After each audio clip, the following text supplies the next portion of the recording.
out to avenge me.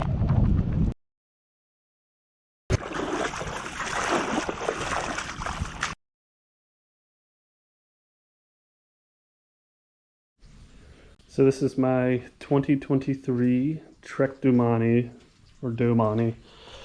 SL5 that I used on the TransAm bike race. And other than the wheels and the saddle, it's just stock. So the wheels are Hunt Super Dura disc, tubeless ready, but I use tubes the whole time. Where's the name? Four Seasons Super Dura disc.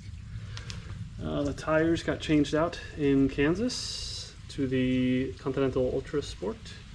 I tried to keep 28 millimeters the whole time, although 32s probably would have been better. The reason I got these wheels is because they came with a dynamo. And I got the Edelux 2 headlight, which was really good for the most part. And then 2 battery powered lights because my one Bontrager died about halfway through. And then I've got the tail light, which I just have zip tied in place with like a little rubber between the frame and the light. That's the dynamo. And then I've got 2 battery powered lights. I got the Brooks B17 saddle, which I wore in quite a bit before the race. I got the X-Lab carbon compact, like water bottle holder with the bike computer mount. This is the spot tracker. I had originally tried to put the spot tracker holder back here, but even though I zip tied it in place, it wasn't really that great of a location. I got these aero bars, which are just, what is it, profile designs. The bell, I just got it in a trade. It wasn't necessary, but it wasn't too bad. And I put my name and the emergency contact on the front, just zip tied it. Apodura bag, so it's like the half frame bag, the little racing like cockpit bag, and then the racing saddle bag. So I'll go through in a little bit and say the things I wish that would have been changed. I also have the speed sensor, and then I have the crank sensor right here, which are just Garmin. Yeah, that's the gist of it. Originally I had 3 water bottles, so like the big one up there, and this, and then I was using this. I took all the insulation out and used it as a water bottle. But now, oh, there goes the bike. That's a little better now. I'm using an actual bike stand.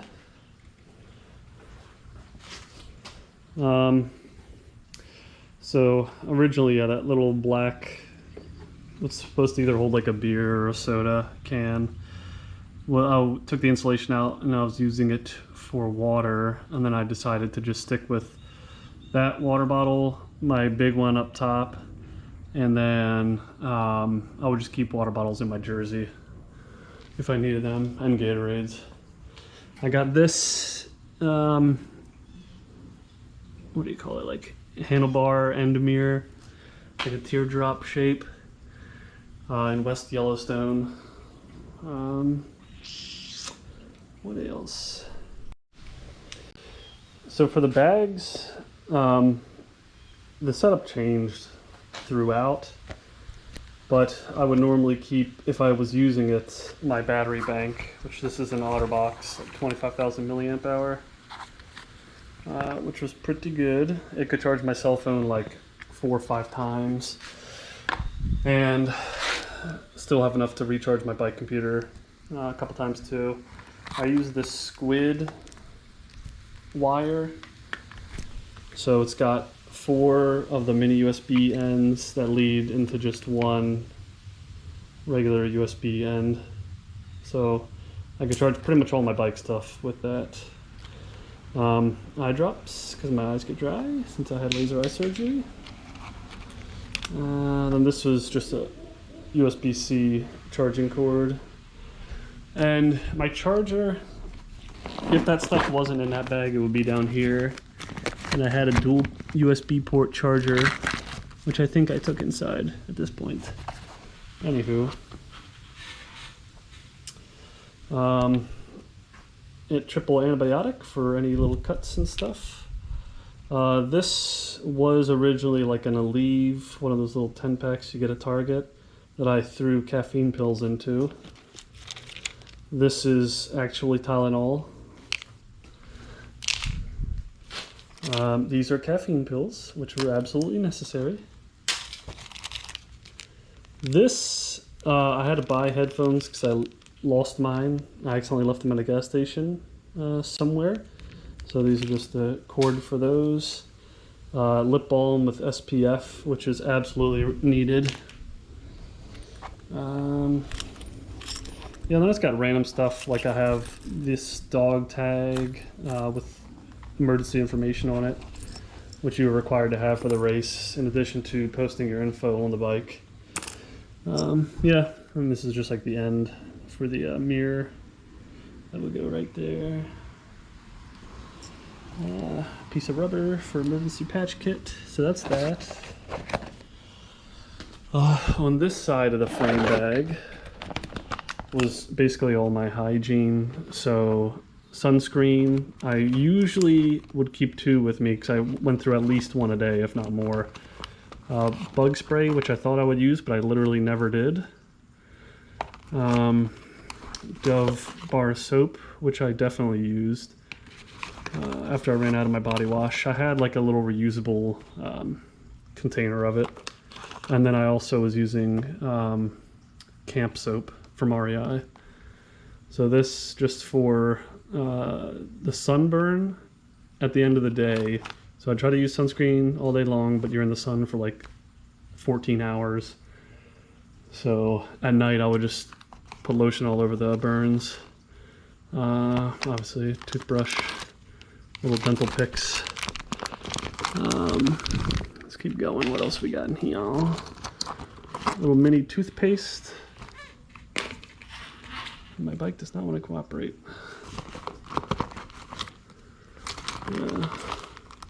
And Q-tips just in a little bag. So, and yeah, more caffeine pills.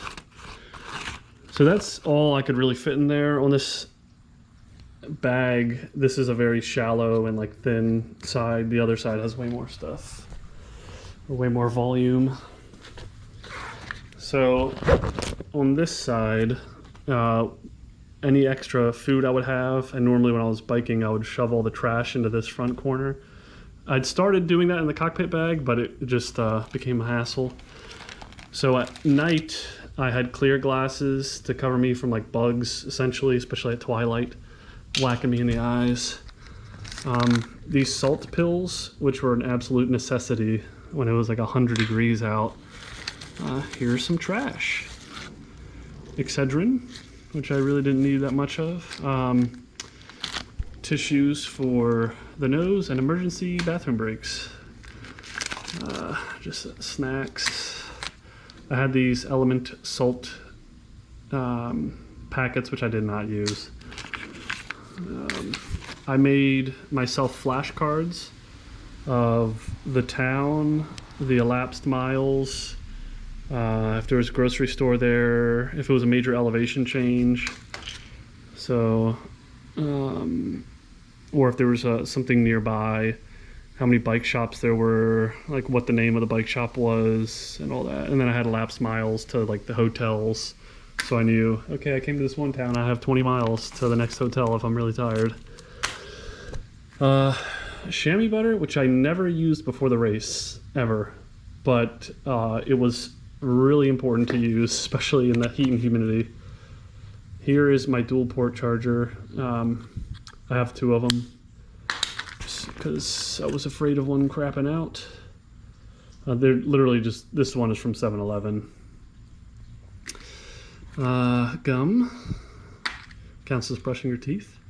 My pump, which was not the best, it was good enough, especially since it has the gauge on it, but some of the guys had like flexible tube pumps, So you just connect it on there. You have a little bit of a tube going to the actual like stand-up pump. It was way easier, way better. I had these face wraps, which I got a really cheap pack of. They're like SA. So I could cover my ears, my nose, my mouth, if it was cold or if there were bugs. One of my other charging cords. I kept a bag of emergency with me, and in here are my spare batteries. They're the Energizer Ultimate Lithium AAAs, which are the batteries for this spot tracker. So I only had to change the batteries out, like, I was probably into day 12 or 14. I think 14 before I needed to. Yeah, just trash. I had extra zip ties, which are pretty thin but very long. So that I just had used to like modify the mount for the spot tracker or whatever else I needed. An emergency roll of mini duct tape that I got from REI, which I did not end up needing, thankfully. I had some lube I just kept with me for the chain. Then a roll of electrical tape for emergencies, which I didn't use. I had Hot Hands hand warmers, which were amazing because I would put these into my shoes, just shove them in there, and then keep my feet nice and warm on cold days. Day one in Oregon, I lost my nice sunglasses, so I had to buy these $2 cheap ones from a grocery store, and they're super dirty, but they actually were not too bad, and they helped me see in twilight quite a bit better.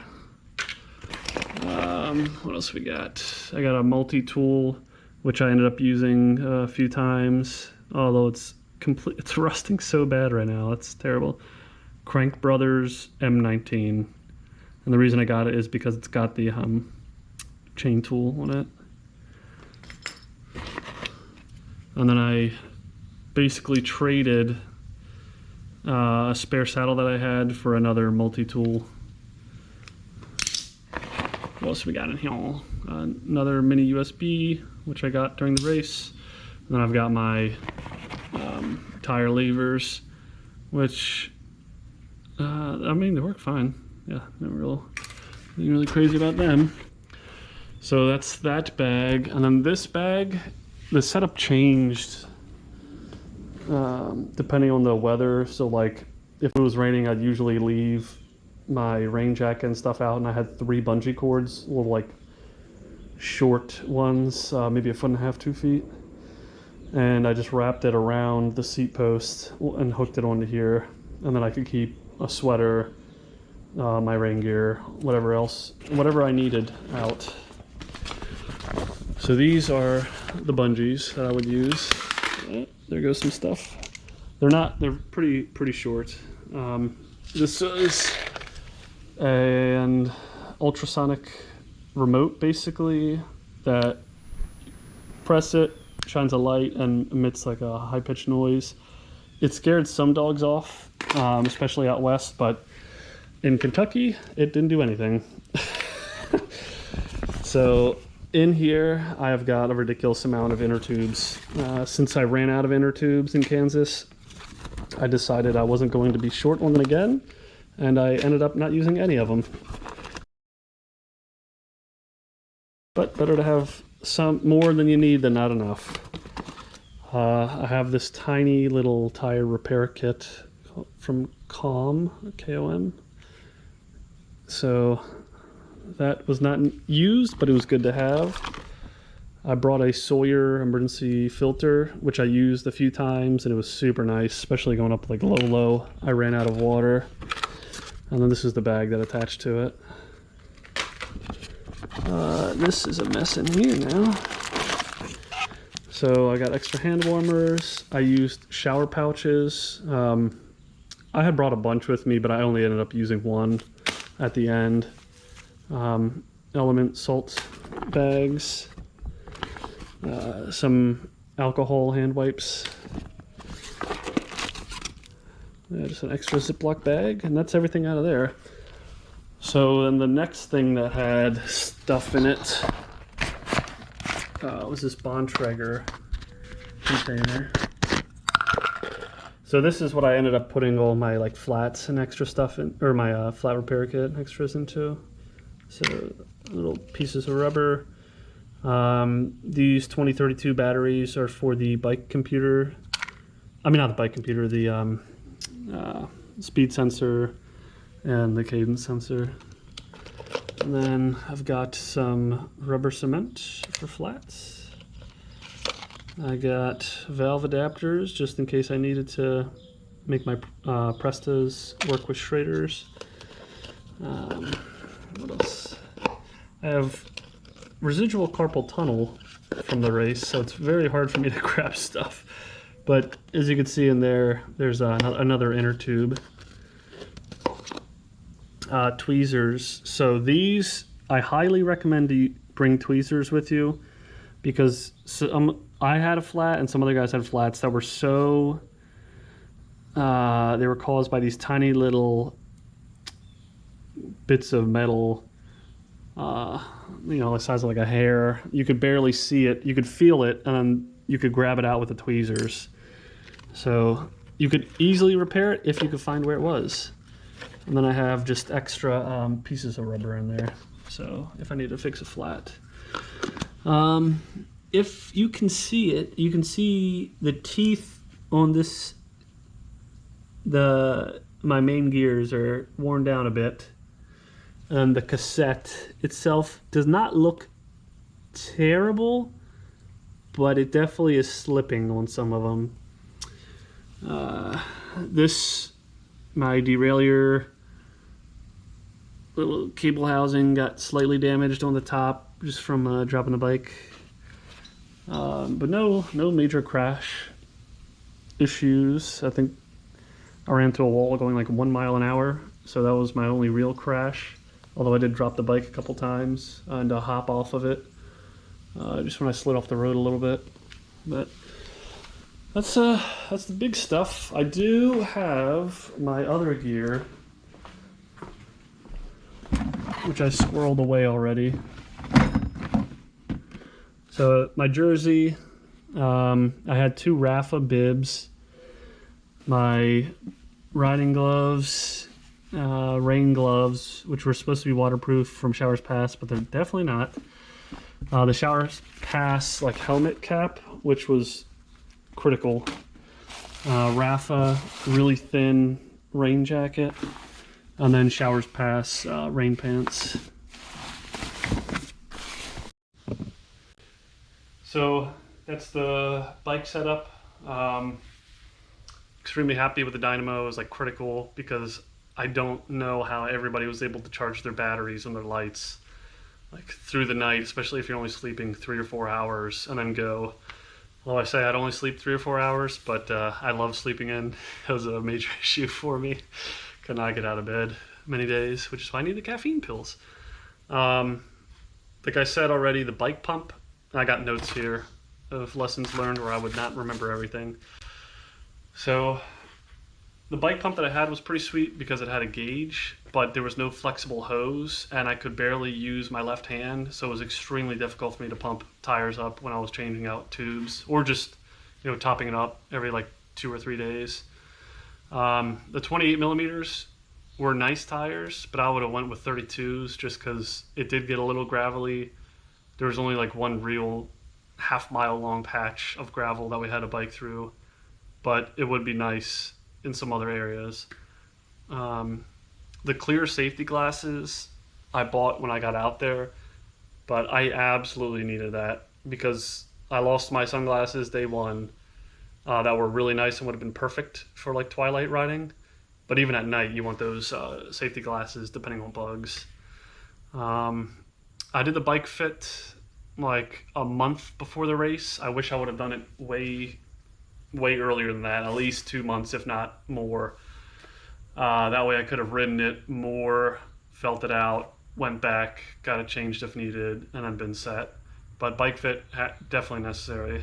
I used bike flights to ship my bike from Norfolk, Virginia, out to Astoria, and Regular cost would be like 130, but expedited, which is what I ended up doing, was like $300. And then just make sure you call the shops ahead of time, the ones that are going to disassemble and reassemble, and see what their lead times are, so that you get it there in time for them to break it down, ship it out, and then rebuild it before the race. The saddlebag, if you can see that, I think was a little bit too small. I don't know exactly what the liters were, but I would have tried to get the biggest one possible, or of the Apodura ones. I think I went with the medium size. So 3 bottles was good for me. Realistically, you only need 2, because I'll try to see if I have a picture of it that I can upload to this video. But I would just put the water bottles in the center of my jersey, which I learned from Joe Bagel. Thank you, sir. So then I would just put the food on the sides. I had never done that. I never even worn a bike jersey before this. I always just went out in like cotton t-shirts, and really don't like wearing bike shorts either. So I would just wear like bird dog shorts when I would bike. But once you start getting above like 40 miles, you really need the shorts. And the Rafa bibs that I was wearing, they had not bags, but pockets on the side. So I would just stuff that full of food too. So the 2 bibs was pretty nice, because I could wash the one, let it air dry overnight, which it never dries fully. I would use a blow dryer after I washed them to try to get speed up the process. But some days there's just no energy to do that. So I would clean it, throw it on top of my saddlebag, let the sun dry it out while I'm wearing the other pair. If you wanted to go super light, you could just run with 1 bib, and then clean it every day if you can, if not every other day. I had 3 socks to start, but eventually I just left 1 pair of the socks because I didn't want to clean it, and I just went with 2, which was totally fine.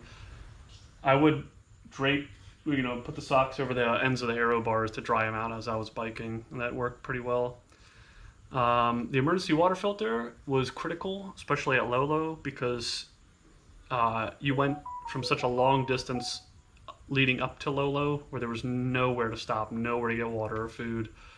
There's 1 gas station. The town starts with like an S. Can't remember the name of the town, but me and Lau, we totally missed it because we left the hotel early enough that it wasn't open.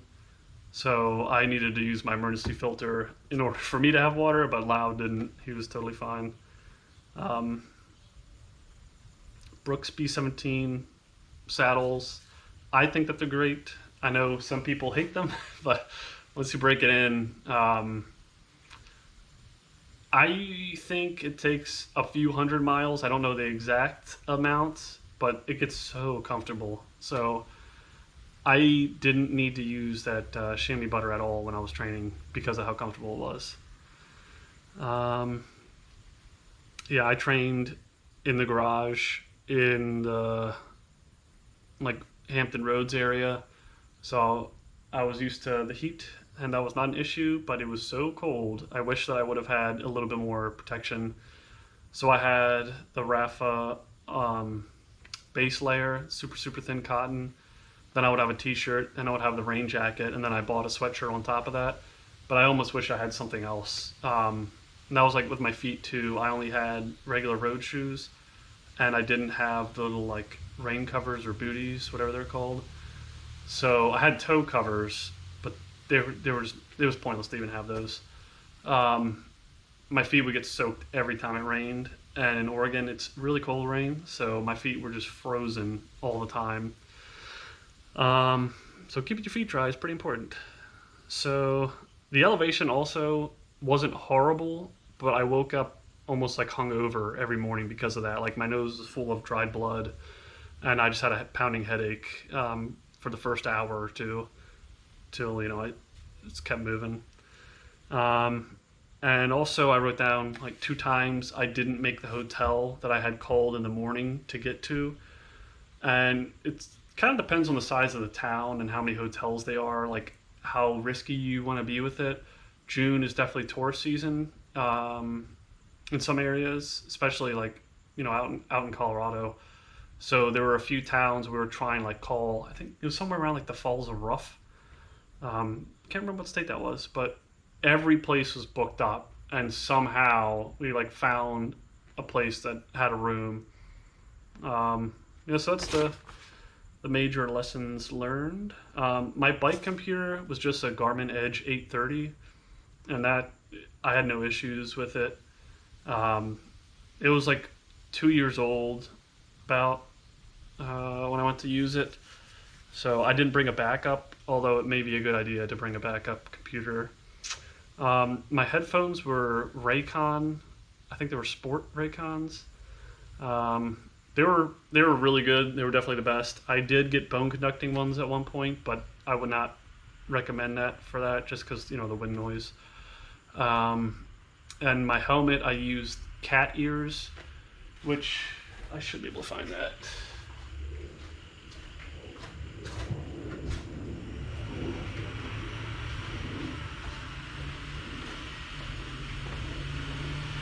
So these are cat ears. They're like, it's just a little piece of felt basically. And which ones are these actually? I have the paper right here.